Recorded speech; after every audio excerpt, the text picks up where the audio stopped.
Thanks for joining us, everyone, for today's AGU AGI Heads and Chairs webinar today. My name is Leila Gonzalez, and we're going to go ahead and get started. And I know some people continue to filter in from the lobby, and as we go through some of the introductions. So joining us today would be Pranoti Asher, who's the Assistant Director of Grants and Education Programs at AGU, and Eva Kostiu, Program Manager of the AGU Bridge Program, and Christopher Keene, also is here today, Director of Geoscience Profession and Higher Education at AGI.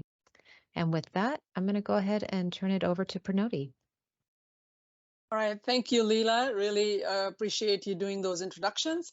Welcome, everyone. We're excited to have you join the fall semester's first webinar. Hope your semester is going well. We are really excited to present this topic. So first of all, let me introduce you to our two panelists. We have Heather Houlton. Many of you may remember Heather Houlton from many years of co-hosting these webinars. Heather is a staff member at the Colorado School of Mines. She works as a program manager and is a data analyst for their diversity, inclusion, and access department and all the programs. She, prior to working at Colorado School of Mines, she was working obviously at the American Geosciences Institute, where she worked on workforce programs and ran several DEI programs. Heather is, of course, from our community, has geoscience degrees and has worked sort of at the intersection, if you will, of social sciences and geosciences. So we're really excited to welcome her back. Joining Heather today is Arielle Rainey, who is also one of Heather's colleagues from Colorado School of Mines. She graduated from Colorado School of Mines with a bachelor's degree in environmental engineering and has a master's degree in humanitarian engineering. She has, again, worked on lots of projects in the same space, and especially when it comes to learning and understanding the impact of the student experience, especially those students who have been historically marginalized in the engineering field. So with that, Heather and Arielle will let you take it away and let us learn a little bit about how you leverage data using a DEI lens to inform your programs and policies at your institution. Great. Thank you so much, Pranoti, for that introduction. That was lovely. Again, my name is Heather Houlton. My pronouns are she, her, and I'm the research analyst for diversity, inclusion, and access at Colorado School of Mines. Arielle and I reside and work in Colorado, and so it's important for us to understand the long-standing history of our state. And so we wish to recognize Colorado as the ancestral lands of the Ute, Cheyenne, and Arapaho people. And we also acknowledge the 48 contemporary tribal nations tied to the lands that make up what we call Colorado. So for those of you who are unfamiliar with this practice, it's a small gesture of recognition of peoples, cultures, and acknowledgement that seeks to speak against the invisibility and the erasure faced by Native peoples from their homelands. Now, before I dive into my portion of the webinar today, I want to acknowledge that my identities as a white woman shape my own experience. You know, I'll be presenting information about the histories about identities that I don't hold. And so thus I cannot speak directly from experience about those histories or traumas that they have. So I will be doing my best to take great care in presenting the information, and I recognize that my career is benefiting from having the privilege in giving this talk about marginalized identities that I don't hold. The topic of the talk today is really to discuss why applying a diversity, equity, and inclusion, or DEI lens to data about people is important. I'll also be outlining some tips and strategies to maximize the impact and reduce harm, and then set the stage for Arielle's presentation about her research. In addition, I just want to acknowledge that I gave a longer version of this talk at the GSA 2022 conference in Denver. So in the geosciences, when do we really use data about people? You know, a few examples could be when we are reviewing our demographic information, you know, for changes at our universities or in our departments. Perhaps when we evaluate the impact of our geoscience degree programs or some of our extracurricular activities. You know, we use data about people during our proposal writing efforts or when trying to understand the culture of our departments. So I want to pose a rhetorical question for you all.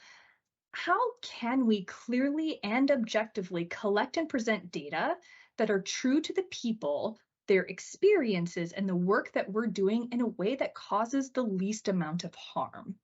And one important thing to note is that it's not just for working with data on marginalized populations, but really for all populations, all people, because we need to take great care and intentionality when working with data about people. So anytime we work with data that describes our people in some way, we need to use a lot of care and intentionality, like I just said. So what does that mean, right? This could include how we collect the information at the very beginning, right? Who is involved in that data collection? How we interpret the information. Is there some underlying bias in how we're interpreting that? Be cognizant of that thing. How we present the results of the information, and then also acknowledge who receives the benefits of our work. So take this quote. It's from the Do No Harm Guide to Data Visualizations by the Urban Institute. And so the goal is not to provide strict rules, but really rather to provoke thoughtfulness and intentionality when working with data about people. So that way it reduces any potential harm and it maximizes the benefits to both the audience and, importantly, to the communities that we're serving. So the quote says, applying a DEI lens to how we analyze, visualize, and communicate data requires empathizing with both the communities whose data we are visualizing, as well as the readers and the target audiences for our work. So something that Arielle and I have learned through our careers is that the data are connected to certain histories, narratives, and systems of oppression. And even the way that we collect demographic information in the United States has its histories rooted in oppression. And so what are deemed as like our current best practices are really always dynamic and changing. So I'd like to present two examples of this, and we'll start with ethnicity. So as you're probably familiar, Hispanic, the term Hispanic, is the most common ethnic category collected in the US federal and in our institutional data. And this has a really long and complex history. So early on, the census asked about a Mexican race for one time only, and that happened in the 1930 census by going door to door to door, right? But the first time that they really tried to estimate the size of the entire population as a whole was not until the 1970 census. And at that time, the categories that they listed were Mexican, Puerto Rican, Cuban, Central or South American, other Spanish, and then none of these, right? And so what happened is it resulted in an undercount by around 500,000 Hispanic people and an overcount of over 1 million people from, quote, South or Central regions of the United States who weren't actually Hispanic and who didn't identify as Hispanic. So then the term Hispanic was created by a committee of activists, academics, and civic leaders who identified in the community. That was really important. So Dr. Christina Mora explained it as a fight for recognition and an administrative quandary to unite and raise awareness of this population, right? But then if you think about it, the term Hispanic is actually from the word Hispano, and that's rooted in Spanish colonialism. So the tie being that these regions and the peoples were actually colonized by Spain, as we know, right? So there were multiple iterations between 1970 and 2000 when in the 2000 census, they added the term Latino. And that, as we know, also has its own unique history, and that continues to evolve too when we think about Latino, Latina, but then Latinx that we commonly use in academia, and now most recently Latine with an E. So again, dynamic and changing. So the point with this example is that the terms to describe people have a complex and often traumatic histories, hence rooted in the Spanish colonialism, right? And so acknowledging or being aware of these stories will help us as data practitioners reduce the harm when we have to use them. Let's take one more example of the term first generation for referring to our first generation students, right? And so the simplest definition is a student who is in the first in their family to attend college. Well, that seems simple enough, right? But there are a lot of other definitions to this term. Another one is the first in their family other than siblings to attend college.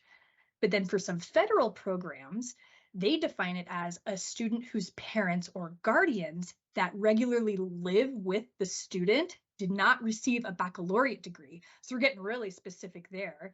But then there are other educational guidelines that say first generation students are those whose parents have no education after high school. So it's also completely different, right?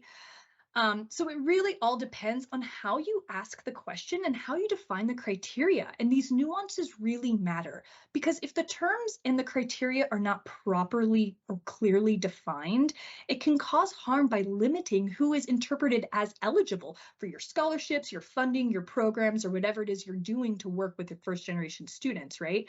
And so thinking about that, it has real impact, right? And then on the flip side, as data practitioners, it can drastically change the results of our data during our evaluations and how we're interpreting things. So overall, language used to describe people is constantly changing. And we all make mistakes, you know, an individual cannot hold every single identity and relate to every single individual person's experiences all at once. It's impossible. And so if in your work you make a mistake, that's okay. We're all human. Do your research, learn from it, and then make a change moving forward.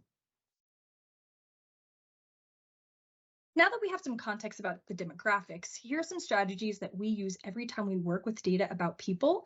And then Arielle in her talk is going to provide a real life application to some of these examples. So one, first collect what is absolutely necessary. So giving out this information can be really sensitive to folks, right? So explaining why you're collecting demographics might make them feel more comfortable to provide the details. An example of this is at Mines, we do an evaluation of our employee resource groups, and the evaluation is really about the program itself and not necessarily the people. And so in that case, we don't include the demographic questions at the end because the evaluation and the effectiveness of the program is not dependent on the people's individual identities.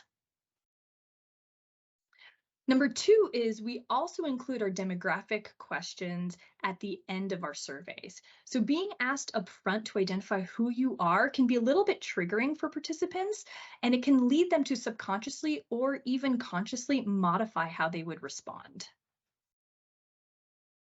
Number three is to be intentional with how our data are ordered in the surveys. You know, we don't want to accidentally insinuate hierarchies of data. So we don't want to default to always putting the terms white or male, for example, at the top of our lists every time. Because what happens is it creates the illusion of normalization of which other identities are compared to those, right? And that causes harm. We also avoid the term other as a catch-all phrase for additional identities that are not listed. And what happens is this quite literally others people as they try to fill out your form, and that can cause harm if they're not being represented and if they feel like they don't really belong there, right? So an approach that we like to take is the term prefer to self-identify. So that way folks can actually type in their own responses to reflect their own unique identities. And then number five, lastly, it's to make sure that your communications are accessible, whether you are disseminating your results in written reports, perhaps in some data dashboards or on a website, for example. We need to make sure that they're accessible. So one easy way to check your accessibility, especially if you're working in a PDF or a Microsoft Office product, is to run their built-in accessibility checker. And that is shown here on the slide where you can find that accessibility checker. Another thing you can do is use Universal Design for Learning, or UDL principles, in all of your products. So to do this, we recommend that you check out the CAST guidelines. This is an incredible website that gives you a ton of strategies and tools to make sure that everything that you're doing in our world of education and geoscience can be accessible to those with disabilities. I think we can pop that URL into the chat now.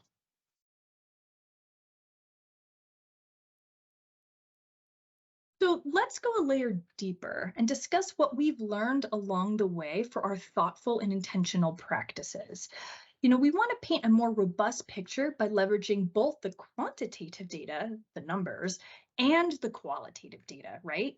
So the qualitative data could include your participants' stories, quotes from their stories, imagery, classroom observations, all of these types of really rich, in-depth types of data. And those types of information come from your communities directly, right? And this helps the audience really connect to your participants and empathize with their experiences. If you're building a website to display your data and your outcomes, we recommend that you can make the data interactive so that way your audience can select different options to manipulate the data for themselves. And this could really help the audience members kind of find themselves in the data if they're able to toggle on and off different characteristics and be like, oh, I really wonder what this intersection of identities look like and how they responded to this work. Some other things that we've learned along the way are some strategies to minimize bias and then also to make sure that we increase our data transparency, right? So first, consider how implicit bias or unconscious bias may play a role throughout the process of your work. So one example from that Do No Harm guide is how the media covered the racial equity protests in the summer of 2020. So if you recall, the media really focused a lot on like the riots and the property damage and like all these negative things. And even though that was actually relatively infrequent. And so instead, they didn't really focus on the larger cause of protecting Black and Brown lives as the focus of the overwhelmingly peaceful protests, right? And so that was really like, oh, where is that kind of unconscious bias coming into play there on how they're reporting out? Be aware of those things. Now, in terms of transparency, we also want to make sure to provide as much of it as possible when you're describing how the study will be conducted, perhaps how the data will be collected, and then present that information to your audience during dissemination. So here are a few examples of how we applied some of these guidelines to Diversity, Inclusion, and Access annual report website. So back in 2021, we published a website that has all of the big level trends of how Colorado School of Mines is doing to reach our DI&A strategic plan goals. And we created a website to do this. And this image here is a screenshot of that website. So one of the first things that we did to apply these strategies that I've been discussing with you is we first worked with our in-house accessibility technologist to make sure that the website was accessible to our audience members with disabilities. And it also just increases accessibility to everyone, even if you don't identify as having a disability too. And so with that accessibility technologist, we found some issues, say with some of our navigation components, the contrast of our text color in comparison to the background color. And then we found some issues with like some missing alt text as well for our graphs and our pictures. So once these things were identified, we were able to remedy all of the issues and then make sure our website is truly accessible to those with disabilities. In terms of data transparency, we included disclaimers about our gender data, specifically in multiple places on the website. So that way our audience members really understand how we defined gender in the data and what the limitations are to that definition. And so this is what we said on our website. Gender is defined as only either male or female due to limitations in data collection and reporting. Mines is currently working on developing new processes for collecting inclusive and accurate gender identity information. We acknowledge this definition of gender is limiting. Work towards inclusive identity data collection is ongoing. So that way our audience members understand, okay, when they say gender in the graphs, it's not true gender identity. It's really limited to male or female. Now they have an understanding of that we recognize it and perhaps why it's happening. And then right now, all of the data and graphs appear on the website in a static form, so you can't really manipulate them. And this really limits our audience members' ability to dive into the data, into the website, and find themselves in the data and really like toggle on and off all of those kind of characteristics and those options. And so something that we're thinking about in the future is to build interactive dashboards using Tableau, so that way the folks can play with the data themselves. So if you'd like to check out our annual reporting website for yourself, you can go to the minds.edu/diversity website and then find the 2021 annual report. And I think we'll also pop that into the chat as well. All right, so now I'd like to turn it over to Arielle so she can show you how we applied some more of these practices to her research on SPUR. And then here are some of the citations from this presentation. So Arielle, take it away. Awesome, thank you so much, Heather. So I will go ahead and bring up my slides.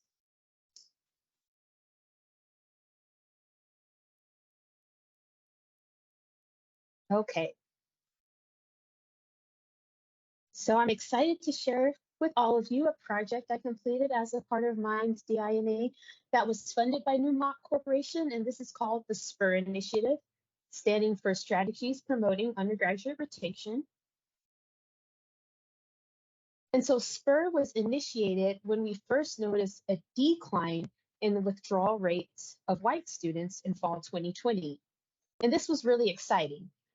But there was a corresponding rise in the withdrawal rates of BIPOC, standing for Black, Indigenous, People of Color students. And so the motivation of SPUR was to understand really what caused all this. Our vision was to look at retention with a focus on learning what challenges and barriers our BIPOC students could be facing. And our approach looked at retention through the lens of sense of belonging and mental health.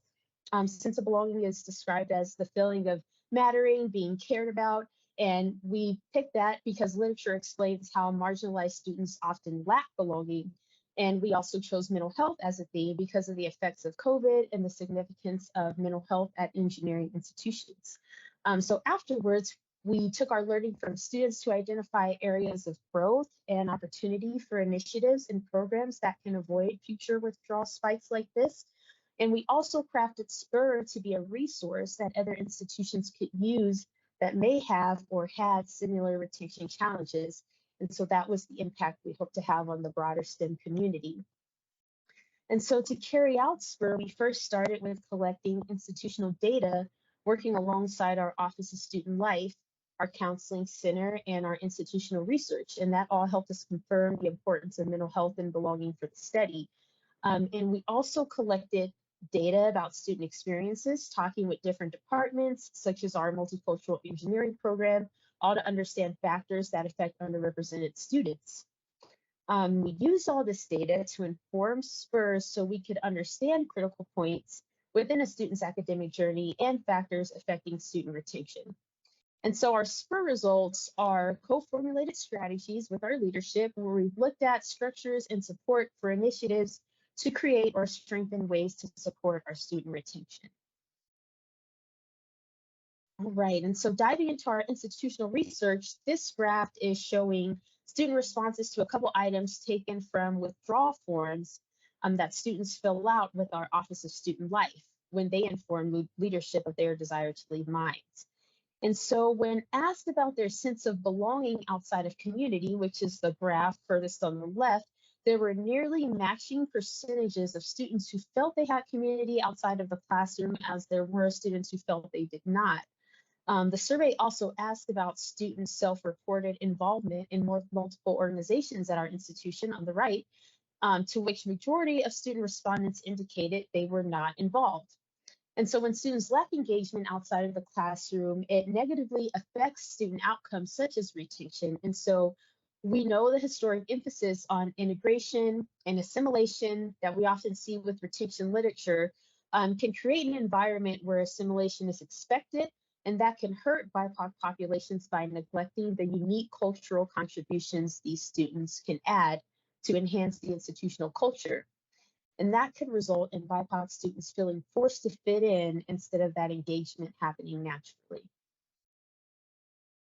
And so the next figure illustrates a set of responses to items from the same withdrawal form data, where students describe factors that had a strong or a minor or no contributing factor on their decision to withdraw. And of the contributing factors listed, majority of the students responded that their mental health was a strong contributing factor to their decision to withdraw. Excuse me, that rectangle is a little off there.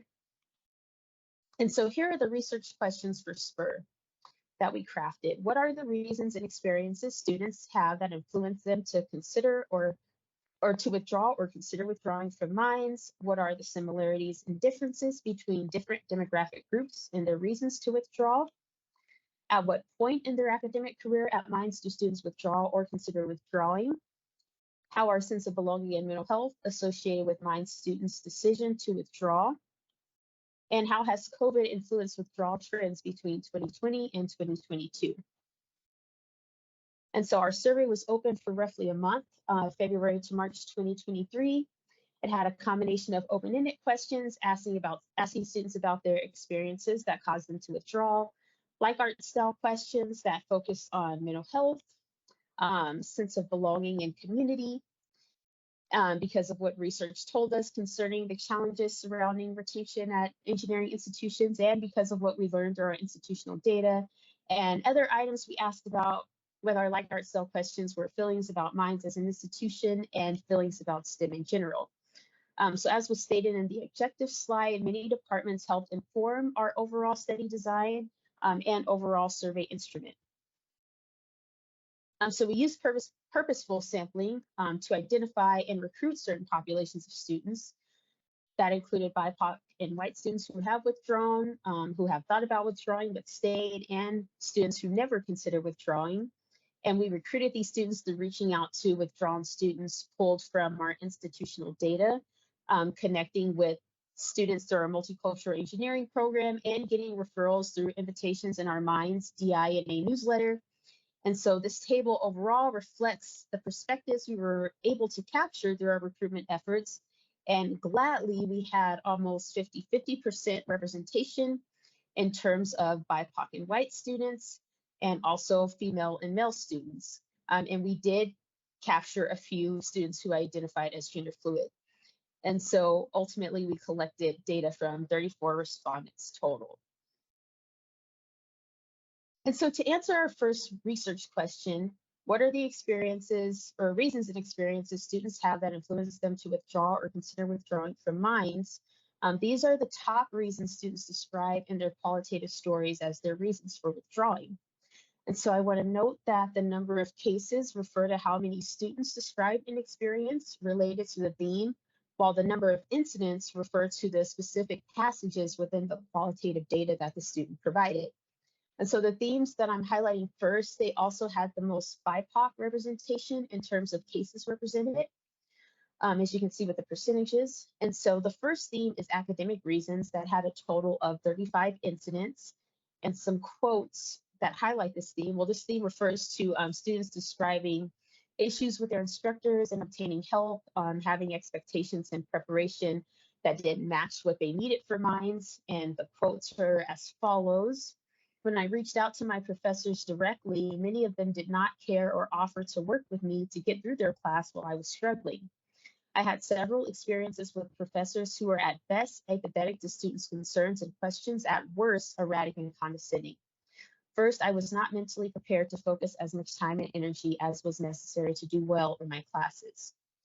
The next theme was mental health. That was 26 incidents and cases, so a unique incident for each case. And these are where students describe experiencing general or specific mental health symptoms. Some quotes to describe. I have chronic depression. This pushed me over the edge to the point where I was missing school because I could not feed myself, let alone take care of myself. I fell behind in my classes and life in general amidst mental health crises involving ADHD medication and side effects, anxiety, and depression. I started feeling depressed and developed panic attacks. The negative atmosphere on campus didn't help either. With so many other students experiencing mental health issues, it was like an echo chamber for depression. And so these reasons I'll highlight next had the majority white students citing examples. And so the first was regarding institutional policies and structures for a total of 21 incidents and 16 unique cases. And this is really looking at aspects of the institution that influenced students to withdraw, such as practices and policies involving dorm, cost, and things like that. And so some of these quotes to highlight that theme. The second was the lack of financial aid for minority students on campus. Having to work part-time and go to school meant I could only handle about 4 classes a semester. It was going to take me longer to graduate and cost more money in the long run because of the extended time. I also had trouble with my roommate. It would have been helpful if I were able to switch rooms, but that was not possible because all the dorms were full. And also clear disregard for student mental health on part of administration. The next theme, sense of belonging, with 19 incidents and 17 cases, describes students talking about negative aspects of institutional culture that made them feel unsupported and uncared for. As a minority of multiple communities, not a lot of people understood me. Being disabled also made my experiences vastly more difficult, and I had to learn how to advocate for myself with debilitating disabilities. This all made my studies exponentially harder. In addition to all this, I've had difficulties with multiple campus departments listed, where I had to fight so hard to be heard or empathize with any compassion. And so this final noteworthy theme saw about 50% split in demographic makeup, and it describes social reasons like harassment from peers, rejection, and situations that cause students to feel they lack the social life that influenced their decision to withdraw. And so this reason had 14 incidents with 13 unique cases, and the quotes that highlight this theme are: it was also difficult being a woman at Mines because I faced sexism from fellow male classmates and some belittlement for being a woman at an engineering school. Inability to cope with the massive amounts of entitlement from other students. Being rejected from all the places I applied, student council, E-days, research opportunities. I think I just struggled finding a group of people I really connected with was my biggest issue. After I had friend groups that didn't really work out with me, it felt like there wasn't really anyone else in my year at Mines that I wanted to make college memories with. An extreme social isolation from being denied from the sororities and people not engaging with me at social clubs. And so here is a summary overall of the themes in order of decreasing importance for each demographic group. And we see that both demographics coded more reasons and experiences related to academic reasons and mental health. And so here's where you see the major differences between BIPOC and white students' reasons for withdrawing. While BIPOC students expressed more reasons related to social factors, outside factors, more white students talked about reasons related to institutional policies and structures, and also sense of belonging. All right, so this slide represents the answer to research question 2. At what point in their academic career at Mines do students withdraw or consider withdrawing? And so first we examine a snapshot of students' enrollment at Mines and notice that majority of participants were new first-year students. Next, we observe when students first consider withdrawing and notice most of these students first think about withdrawing during their first year, specifically the first or second term. So it isn't long into their Mines experience when they consider withdrawing. And so this graph looks at when they actually withdraw and demonstrates students do leave within that first year, mostly the second term. And so that highlights the short amount of turnaround between when they consider withdrawing and when they actually withdraw. And so this slide further illustrates that short turnaround between when they consider withdrawing and when they actually withdraw. Here in this graph, you see that majority of students' turnaround is within the same term. So it's a very short window that we have to intervene. And so this last graph highlights how most of the participants were also first-year students at the time they withdrew, which complements our other data. And so because students describe experiences most related to academic reasons and mental health, we see an opportunity to look for how we can best address their concerns. And the academic nature of Mines can be so challenging, which can affect mental health conditions students face. So one way instructors can address this is to really emphasize care for students as individuals. The culture that comes with engineering and STEM really in general typically highlights things like all-nighters and heavy course loads, and these elements can worsen mental health symptoms. And so this data really illustrate the need to look for more opportunities to infuse empathy within the classroom. And we know this is impactful on positive effects, we know positive effects of empathy can have an impact on student learning because it can promote better rapport between instructor and students. It can contribute to an inclusive classroom culture, and it can also uplift the importance of empathy for students themselves to be successful in their fields. And since empathy is one learning outcome that engineers, specifically in STEM, are expected to practice, especially if we expect them to design for communities where they need to be culturally sensitive, they need to know about empathy in the classroom, see that model to begin with. And so by reinforcing this mindset in the classroom and how instructors interact with their students, we can equip new graduates to be empathetic in their profession, where they can deepen understanding and build awareness in their interactions with stakeholders. So this is a way instructors can develop students' social emotional learning and their cultural competency, which is something we should prioritize as we strive to produce students that can be globally effective. And so this is an image that comes from Kate Humans, a study where students discuss ways that professors express empathetic concern for them. And I wanted to include it to demonstrate how our data also reflect similar sentiments highlighted in her study. And I'm going to highlight scenarios where there is an opportunity to express empathy with some of the categories that she found within her study. And so one of the categories listed here, understanding individual situations and making accommodations, category number 1, we notice how students appreciate instructors who understand their specific needs. And so here's one of the quotes from our study that highlights how a student felt that this was not the case in their situation. First semester, my mom had a brain tumor during finals week and was likely going to die. I told my teachers and I still had to take my finals. I took them, but I was mentally and physically exhausted from spending time at the hospital, running around to help my family and trying to study. I did not do well on my course exam and just barely got a D in the class. I asked my professor if there was anything I could do to prove that I knew the information, but I was in a situation that was out of my control and I needed help. The instructor did not help, gave me a D, and made me retake the class even though I should have passed. And so another category I want to highlight, and that's category 6, adjusting the pace of a course based on students' needs. Here's another quote where a student describes how they could have benefited from this type of empathy based on what they experienced.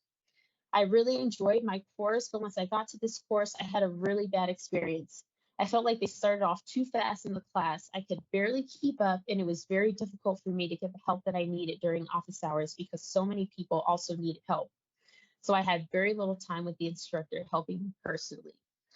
So this study is just an opportunity to show ways that empathy could have been infused that directly translated to some of the things our students experience.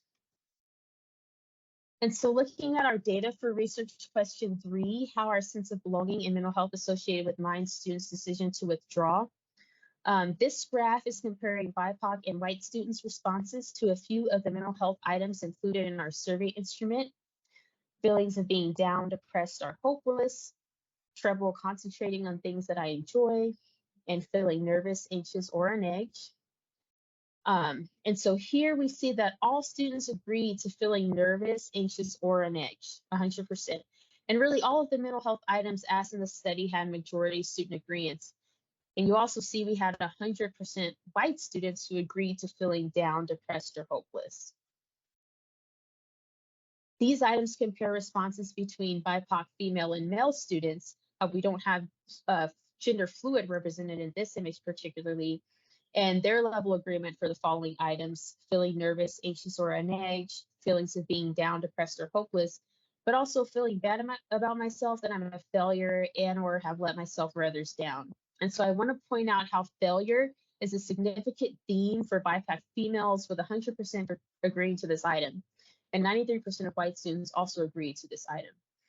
And so here are some quotes from the open-ended qualitative data that really complement students' feelings about failure.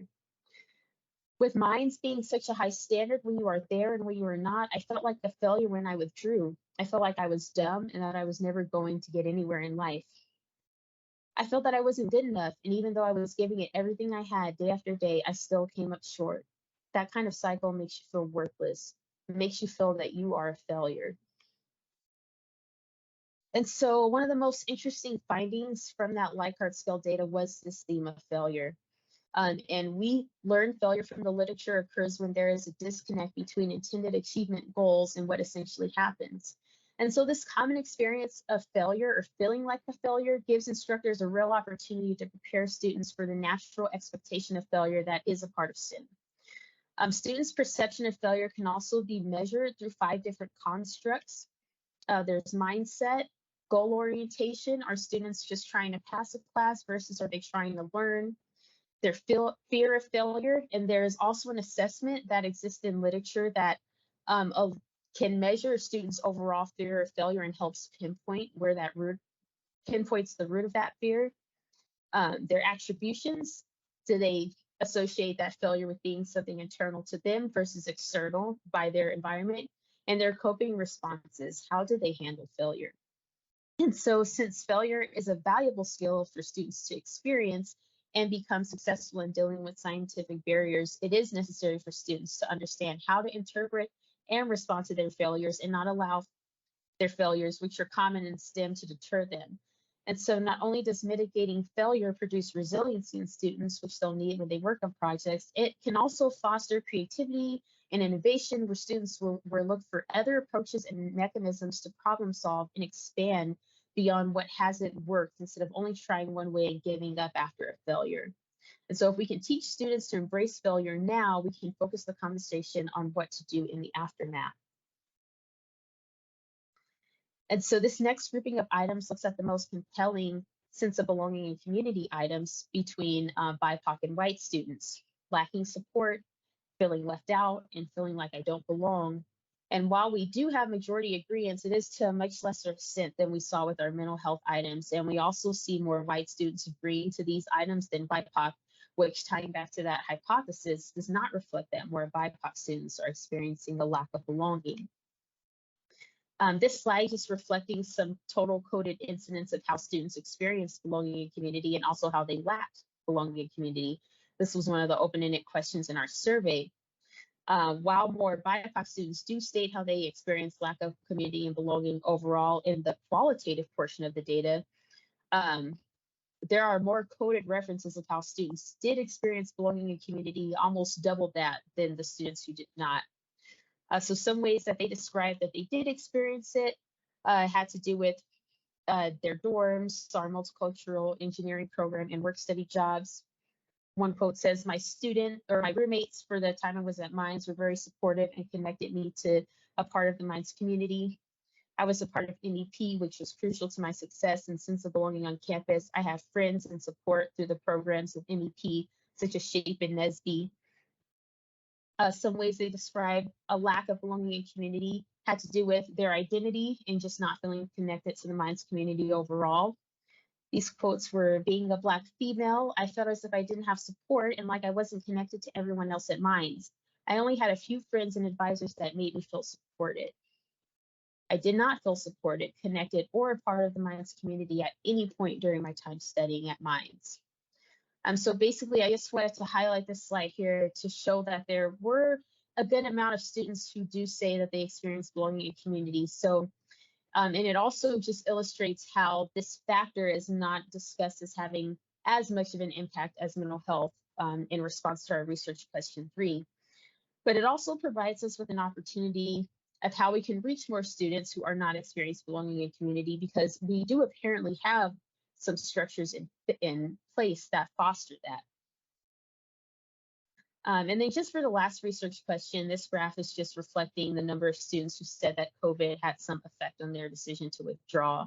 And so the bars here are the total number of students who withdraw, and the lines represent the number of students who said COVID had either little to no effect, and that's in sort of the gray line, a negative effect in the red line, or a positive effect in the blue on their decision to withdraw. So if you look at that spike in 2021, most of this had to do with COVID negatively impacting students' decision to stay at Mines. And then so when students discuss COVID as having a positive effect, it really just described them saying that there were generally good outcomes they felt resulted from COVID, like going back home. And then when they discussed little to no effect in the gray line, it described an aftermath of COVID that was met with more indifference and understanding without strong emotions one way or the other. And so just to wrap up, I'm going to address the data or the recommendations we came up with through the data we found with SPUR. And so one of the first things we decided is we wanted to review our current workshop offerings for opportunities to infuse empathy into classrooms, address failure, and prioritize mental health and self-care.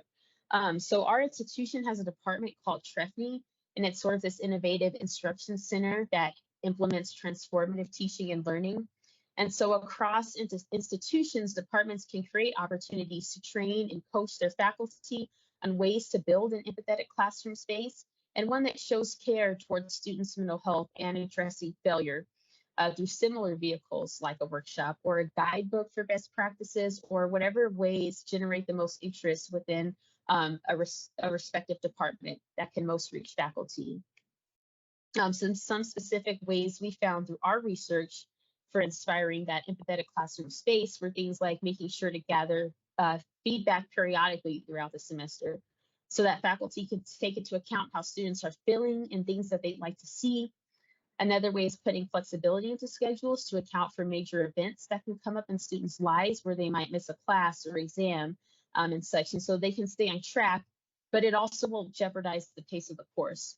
So just ways to involve students in that scheduling process when possible.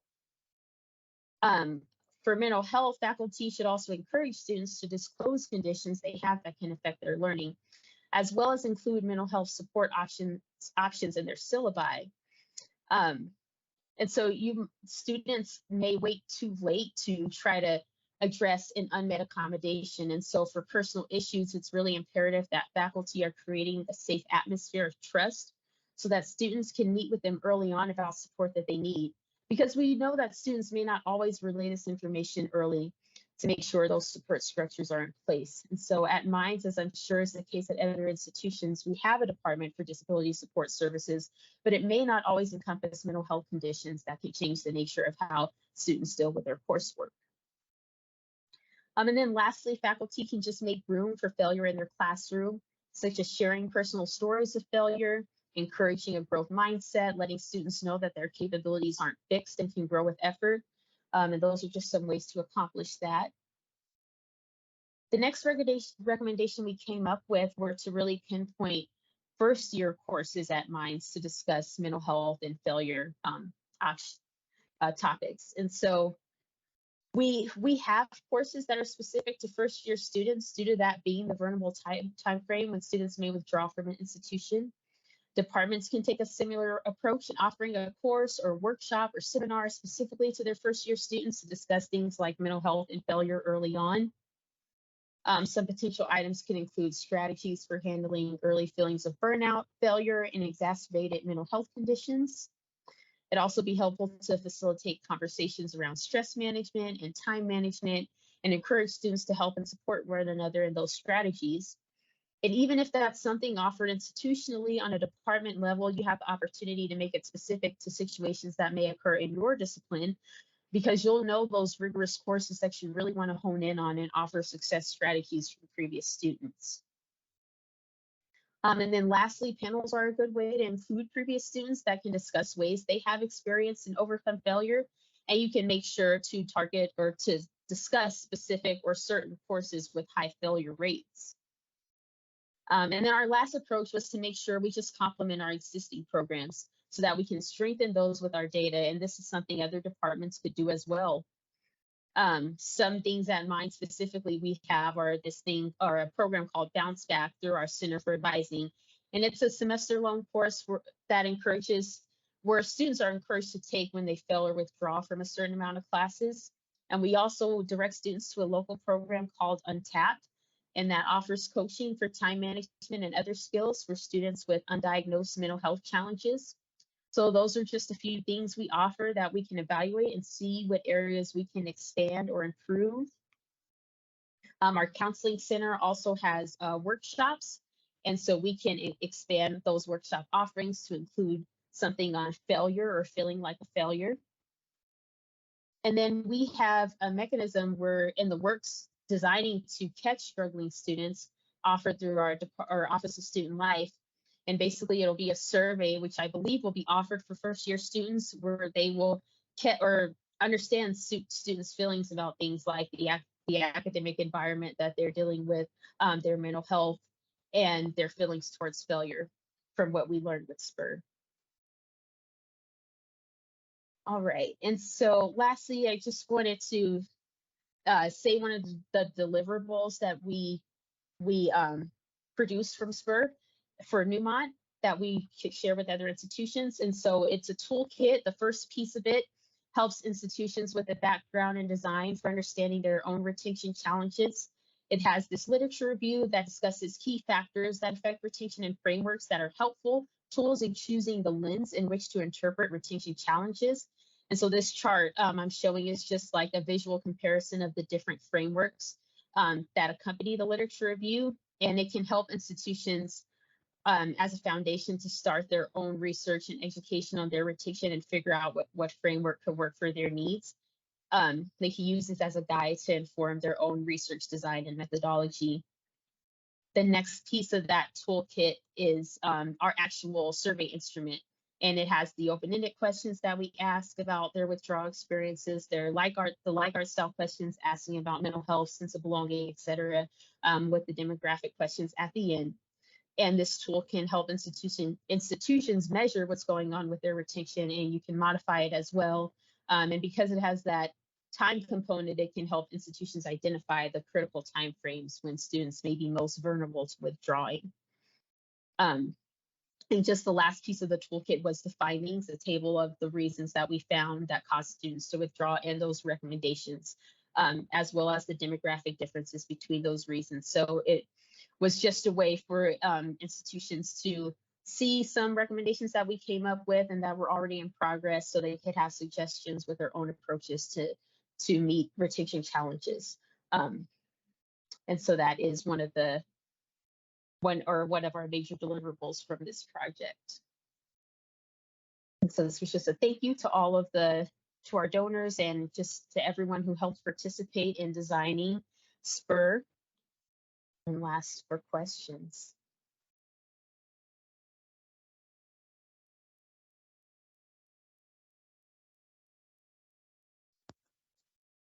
This was great. So thank you, Heather, and thank you, Arielle. This was really terrific. So we are looking for questions from our audience. And Leela, I don't know if you can see any questions that have come in. Maybe I'll let you take a look. Sure. I know we've got one in the chat right here. It's for Arielle. What was the most surprising outcome of your study? I would definitely say probably just that with the sense of belonging and community theme, we saw how that did not seem to be as much of a factor of students' decision to withdraw, and how it also seemed to impact more of the white students than it did BIPOC students, specifically with that survey data, because that was not really hypothesized originally. So we just thought that was interesting, but also sort of positive, because it let us know that maybe that's one component we are doing successfully. We just need to make sure we're reaching more students and that they can connect to that infrastructure we have to kind of foster that belonging and community.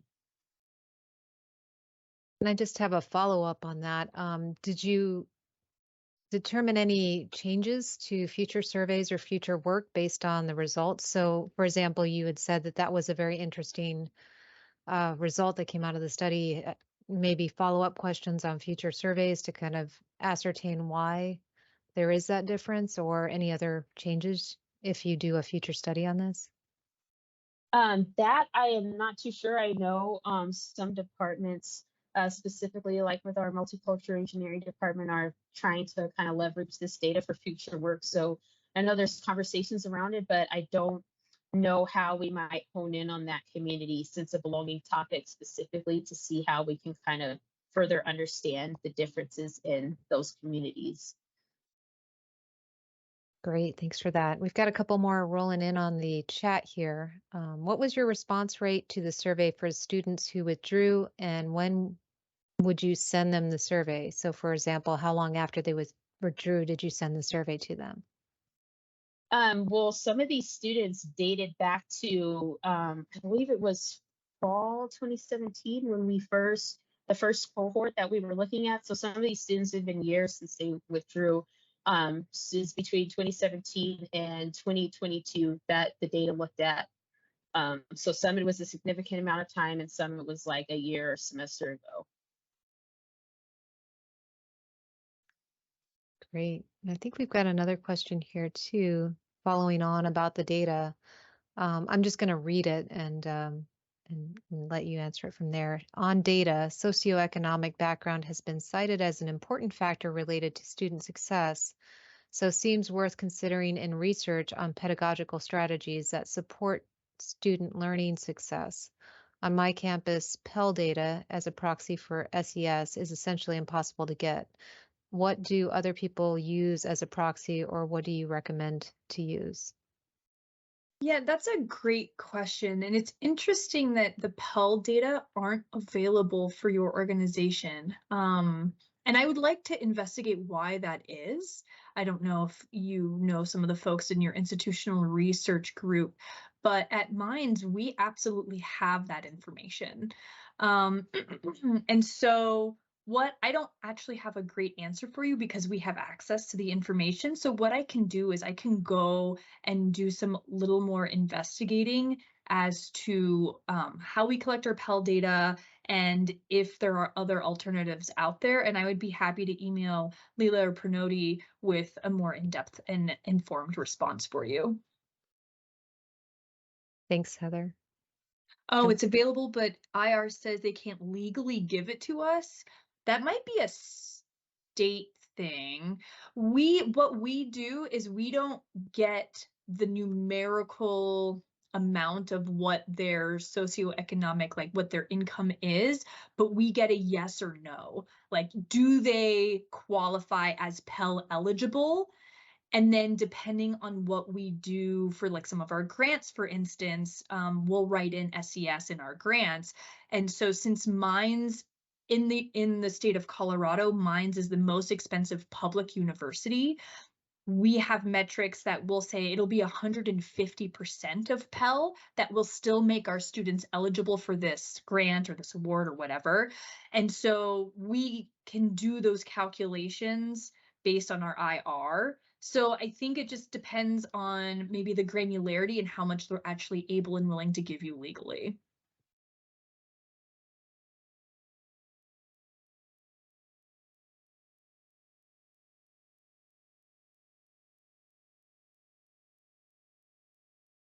And Pramodi, I think you had a question there in the chat as well. And you're muted. Sorry, I clicked myself so many times. So Arielle, I'm curious if your institution is planning to do a similar study for graduate students in engineering. Do you know? Honestly, unfortunately, that's not something I've heard discussed at this point. I think it could possibly be something that comes up with because this project was funded by one of our donors, and I'm assuming would kind of depend on that situation. But I do think that would be a very interesting thing to look at. I know this was kind of initiated because that withdrawal spike we saw. So if we see other trends like that in our graduate data, hopefully that could be something that comes out of it. But I think it was just the undergrads we focused on because of what we saw with our institution data. Well, thank you. I think we're almost out of time here, and we are out of time. So thank you to both of you for giving such a stellar presentation on this topic. And I think we have a couple more slides just to finish up the afternoon. So again, as Leela mentioned, a recording will be available in the coming weeks. And if you have any questions that you forgot to ask our speakers, feel free to write to either myself or Leela or to AGI, and we'll share those. If you're a department chair and you're interested in being part of the community and getting notices about these webinars, please let us know as well. And if we go to the last slide, we have a webinar next month, early next month, and I invite all of you to join us to learn about how sort of cross-racial mentoring relationships and how to get the best out of those relationships. We'll have a fantastic speaker alluding to that, sort of based from a very awesome paper. So anyway, so thank you very much, everyone, for joining us today. If you would like to learn more about these webinars, please go to this website, and we hope to see you again. So thank you again, and have a great weekend, everyone.